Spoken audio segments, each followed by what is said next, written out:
रस प्यायला ये म्हणलं माय. Welcome to day 4 of my 21 day vlog series. आज तुम्हाला काही समर स्पेशल सरप्राईज भेटणार आहे, तर व्लॉग लास्ट पर्यंत नक्की पहा. सगळ्यात पहिले मी केली लेगची एक्सरसाइज केल्यानंतर मी केली आंघोळ. मी पोहोचून गेलो मामाच्या घरी. आज भाऊच्या 12चा रिझल्ट आहे, पण भाऊ मस्त फ्री फायर खेळत आहे, तेही बनेनवर. तेवढ्यातच माझे लहान भाऊ म्हणे की ऊसाचे रस पिते का. मी थोडी एवढ्या उन्हात नाही म्हणणार ऊसाचे रस प्यायसाठी. आपला तर सगळं आनंदवाला काम आहे, ते तर तुम्हाला माहितच आहे. ऊसाच्या रसाची गाडी बघितल्यावर फक्त माझ्या माइंड मध्ये फक्त एकच चालू होतं, गन्ने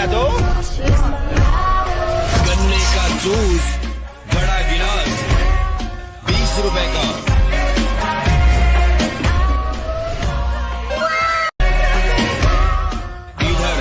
इधर चले आइए.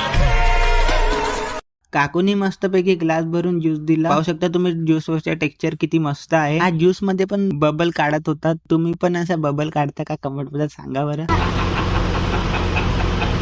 हा बापू तर मस्त भलताच खुश होता, कारण 12वीत 60% भेटले तर. आणि मला म्हणत होता की RCB ची टी शर्ट घालून रिझल्ट पाहिला म्हणून मी पास झालो. आणि आम्हाला गादी नवीन बनवायची होती म्हणून पोहोचून गेलो गादी भंडार मध्ये. तिथे पोहोचल्यावर सन्मानाने गादी थानाबंद गेली. या वर्षी IPL मध्ये MI जिंकेल की RCB, कमेंट मध्ये नक्की सांगा. भेटूया आपण पुढच्या ब्लॉग मध्ये.